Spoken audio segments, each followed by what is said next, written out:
તો શું મિત્રો તમને વારંવાર શરદી ઉધરસ અથવા તો તાવ આવી જતો હોય, તમારા શરીરમાં એનર્જી ના હોય એવું ફીલ કરતા હોય, થાક લાગતો હોય, વીકનેસ જેવું લાગતું હોય, અથવા તો કોઈ રોગ તમારા શરીરમાં આવ્યા પછી લાંબો સમય સુધી રહી જતો હોય અથવા તો ઘર કરી જતો હોય, મટવાનું નામ જ ના લેતું હોય, તો આનો એક જ મતલબ છે કે તમારા શરીરની અંદર ઇમ્યુનિટી નબળી પડી ગઈ છે અથવા તો તમારા શરીરની ઇમ્યુનિટી વધતી નથી.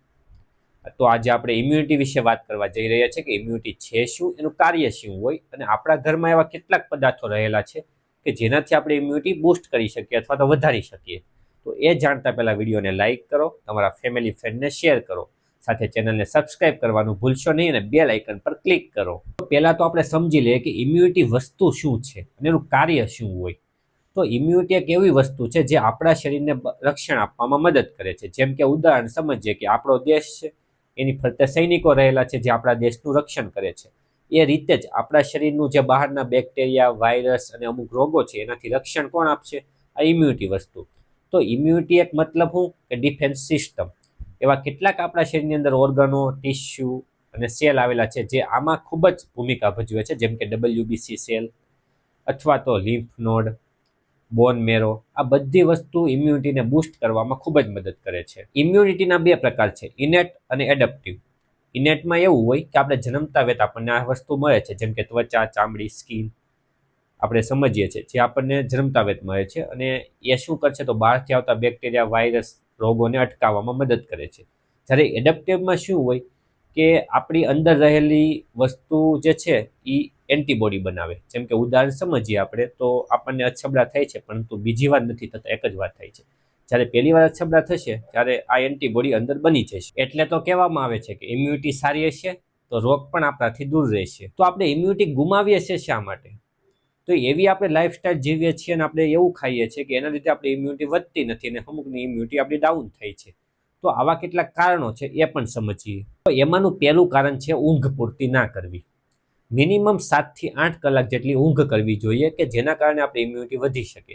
જે લોકો ઓછી ઊંઘ કરે છે એને ઇમ્યુનિટી હંમેશા ગુમાવે છે. તો બીજું છે વધુ પડતો સ્ટ્રેસ લેવો, વધુ પડતી ચિંતા, ગુસ્સો. તો આ બધી વસ્તુના કારણે કોર્ટિસોલ નામનો હોર્મોન સિક્રેશન થશે, એના કારણે આપણી ઇમ્યુનિટી નબળી પડશે. તો ત્રીજી વસ્તુ છે જંક ફૂડ અથવા તો બહારનો ખોરાક કે જેની અંદર મિનરલ્સ અને વિટામિન અચોડા હોતા જ નથી. જે મુખ્યત્વે આપણા ઇમ્યુનિટી બૂસ્ટ કરવામાં વિટામિન અને મિનરલ્સનો જ રોલ હોય છે, પરંતુ જંક ફૂડની અંદર આ કશું વસ્તુ હોતી નથી. તો ચોથી વસ્તુ છે શારીરિક કસરતનો અભાવ. અત્યારની જીવનશૈલી એવી છે કે સૂયા પછી સવારમાં ઉઠો અને ડાયરેક્ટ કામ પર ચાલ્યા જાઓ. તો આ વસ્તુ કરવાના કારણે જે આપણી ઇમ્યુનિટી વધારતા જે સેલ હશે એ સક્રિય નહીં બને. તો પાંચમી વસ્તુ છે મહત્વ, ધૂમ્રપાન અને આલ્કોહોલ. આ બંને વસ્તુ એવી છે જે આપણા ઇમ્યુનિટી વધારતા જે સેલ છે એને નુકસાન કરે છે અને અસર કરે છે. અને છેલ્લું એવું કારણ છે કે વિટામિન ડી ની ઉણપ. અત્યારના વર્ક પ્રમાણે એવું છે કે આપણે ઓફિસમાં વર્ક કરતા હોઈએ અથવા તો કોઈ એવા પ્લેસ પર વર્ક કરતા હોય કે જ્યાં આપણે ક્યારેય સૂર્યપ્રકાશ આવતો નથી, અથવા તો આપણી એવી કોઈ ટેવ નથી કે સવારમાં વોકિંગ કરવા જઈએ સૂર્યપ્રકાશમાં, તો એના કારણે આપણું વિટામિન ડી ઘટશે.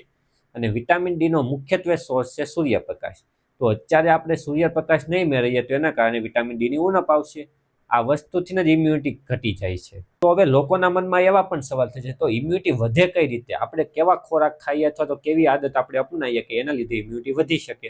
તો એ પણ આપણે સમજી લઈએ. તો આપણે એવી વસ્તુ ખાવાની છે કે જેની અંદર વધુ પ્રમાણમાં વિટામિન, મિનરલ્સ ને પ્રોબાયોટિક અથવા તો પ્રીબાયોટિક રહેલા હોય.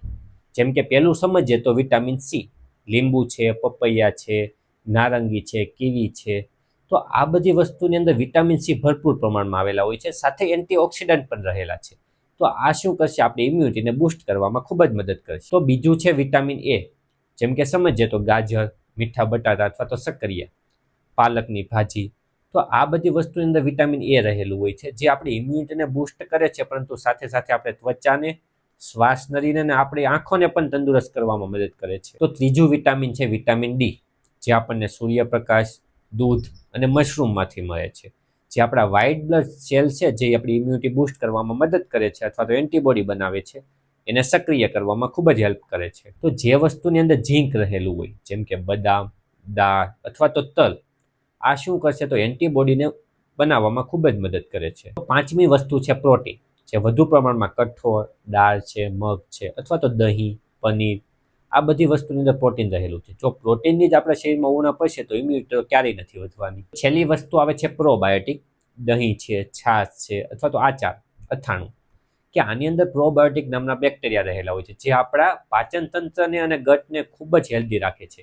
જો તમારું ગટ હેલ્ધી હશે તો તમારી ઇમ્યુનિટી જરૂરથી વધશે. તો એવા ઘરેલા કેટલાક નુસ્ખાઓ જ પણ છે કે જે ઇમ્યુનિટીને બૂસ્ટ કરવામાં મદદ કરે છે. જેમ કે પેલું આપણે સમજીએ તો હળદરવાળું દૂધ, જે એન્ટી ઇન્ફ્લામેટરી પ્રોપર્ટી પણ ધરાવે છે અને એન્ટીવાયરલ પ્રોપર્ટી પણ ધરાવે છે. તો બીજું છે આદુ અને તુલસીવાળી ચા, જે ગળાના રોગો અથવા તો શ્વાસ નળીને ઉત્તમ બનાવવામાં ખૂબ જ મદદરૂપ છે. તો ત્રીજી વસ્તુ છે ગોળ અને જીરું. આ બંનેને મિક્સ કરીને પણ ખાઈ શકો છો, જે તમારા શરીરને ગરમ પણ રાખે છે અને પાચન તંત્રને હેલ્ધી પણ બનાવે છે. છેલ્લું આવે છે લસણ, જે એન્ટીબાયોટિક પ્રોપર્ટી પણ ધરાવે છે અને રોગો સામે રક્ષણ આપવામાં મદદ પણ કરે છે. ઇમ્યુનિટી ફક્ત ખોરાક ખાવાથી અથવા હેલ્ધી આહાર લેવાથી જ વધશે એવું જરૂરી નથી, પરંતુ તમારી લાઈફસ્ટાઈલમાં કેટલાક ચેન્જીસ કરવા પડશે કે જેના કારણે ઇમ્યુનિટી મજબૂત બની શકે. જેમ કે આપણે સમજીએ તો પૂરતી ઊંઘ કરવાની છે 7 થી 8 કલાક સુધી. તમારે યોગ અને પ્રાણાયામ કરવાના છે. કસરત કરવાની છે 30 મિનિટ. દિવસની તમે કસરત પણ કરી શકો છો. તમારે સ્ટ્રેસ નથી લેવાનું. જો સ્ટ્રેસ આવતો હોય તો તમે પ્રાણાયામ કરો, મેડિટેશન કરો. ધૂમ્રપાન અને આલ્કોહોલથી દૂર રહેવાનું છે. સાથે તમારે પૂરતા પ્રમાણમાં પાણી પીવાનું છે.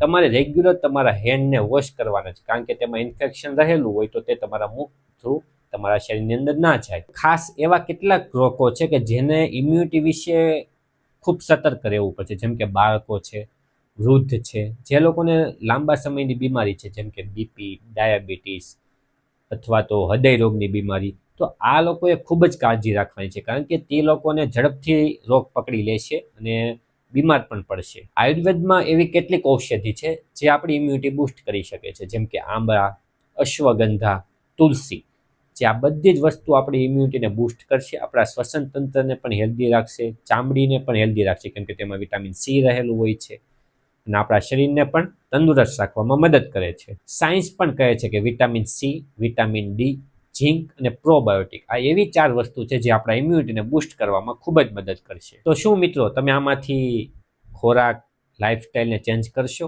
કરો છો તો શું કરો છો એ પણ અમારા કોમેન્ટમાં જરૂરથી દર્શાવો. સાથે વિડીયોને લાઇક, શેર અને સબસ્ક્રાઇબ કરવાનું ભૂલશો નહીં. આભાર મિત્રો. ફરીથી નવા વિડીયોમાં આપણે જરૂરથી મળીશું.